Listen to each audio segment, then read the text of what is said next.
Assalamualaikum warahmatullahi wabarakatuh. Salam sejahtera bagi kita semua. Om Swastiastu, Namo Buddhaya, dan salam kebajikan. Halo, perkenalkan nama saya Siti Zainab. Saya berasal dari Prodi Manajemen Fakultas Ekonomi dan Bisnis dengan NIM 3 digit terakhir 017. Jadi, di video kali ini saya ingin mengajak kalian semua untuk mengetahui lebih lanjut mengenai moderasi beragama. Sebenarnya, apa sih moderasi beragama itu? Dan apa tujuan dari moderasi beragama itu? Dan bagaimana sikap kita sebagai warga masyarakat Indonesia supaya kita bisa menerapkan moderasi beragama di negara Indonesia? Secara yang kita ketahui bahwa negara Indonesia memiliki agama yang sangat beragam. Nah, untuk mengetahui jawaban dari pertanyaan tersebut, mari kita simak pembahasan berikut ini. Baik, kita mulai pembelajaran dengan moderasi beragama. Di slide selanjutnya ada perkenalan mahasiswa.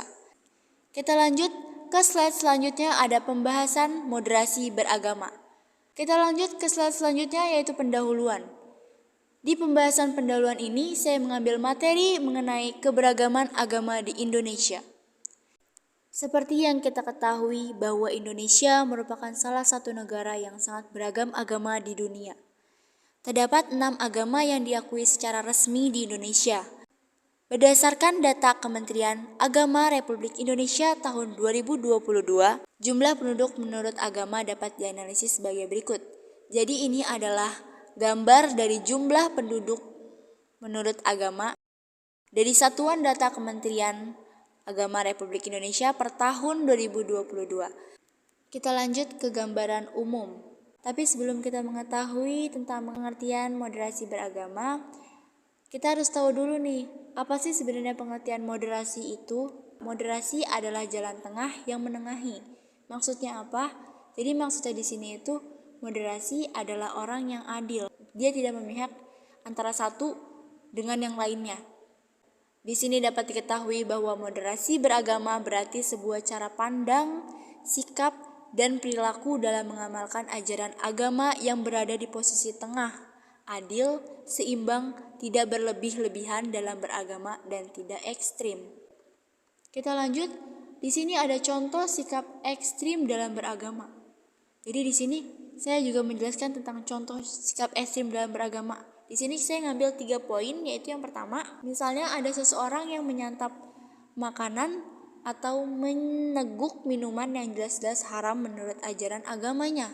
Tapi orang itu lakuin karena alasan toleransi kepada umat agama lain. Jadi ini sangat ekstrim ya. Kita lanjut ke poin kedua, yaitu seseorang yang bersembah yang terus-menerus dari pagi hingga malam tanpa memperdulikan problem sosial di sekitarnya. Ini juga bisa disebut berlebihan dalam beragama, karena yang namanya beragama seperti yang moderat tadi, dia tuh harus seimbang. Dia tuh bisa memposisikan di mana mereka tuh harus beribadah dan mereka juga harus care sama lingkungan sosial. Jadi kita lanjut ke poin ketiga, yaitu adalah merusak rumah ibadah karena tidak setuju paham keagamaannya. Karena ada contoh sikap ekstrim dalam beragama, tentunya pasti akan ada akibat sikap ekstrim atas nama agama.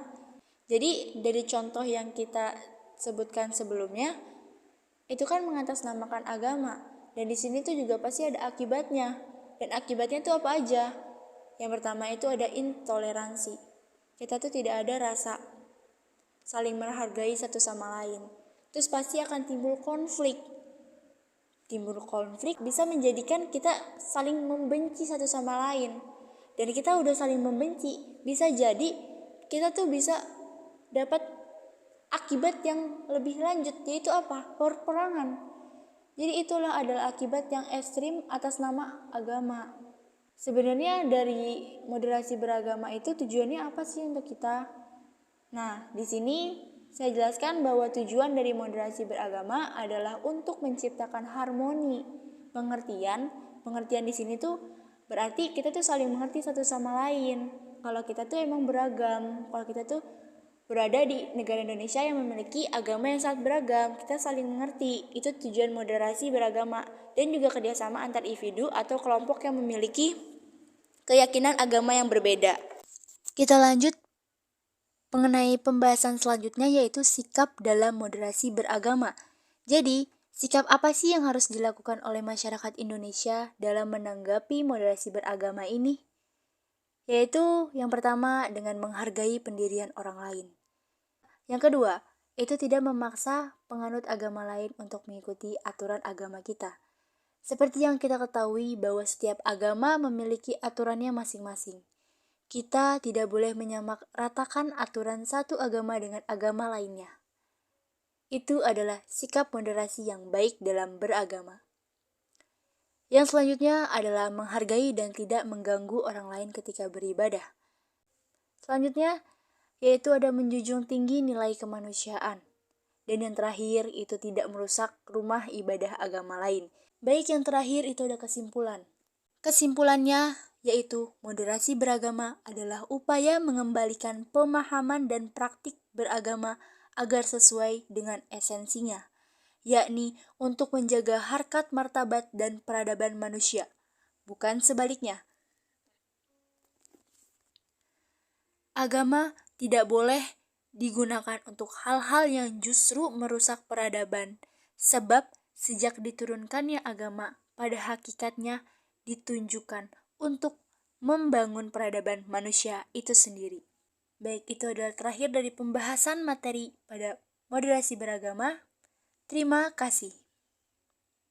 Terima kasih kepada kalian semua yang sudah meluangkan waktu untuk mendengarkan pembahasan mengenai moderasi beragama. Semoga kita bisa dapat menerapkan moderasi beragama dalam bermasyarakat. Sekian dari pembahasan materi ini, kurang lebihnya saya mohon maaf. Wabillahi taufik wal hidayah. Wassalamualaikum warahmatullahi wabarakatuh.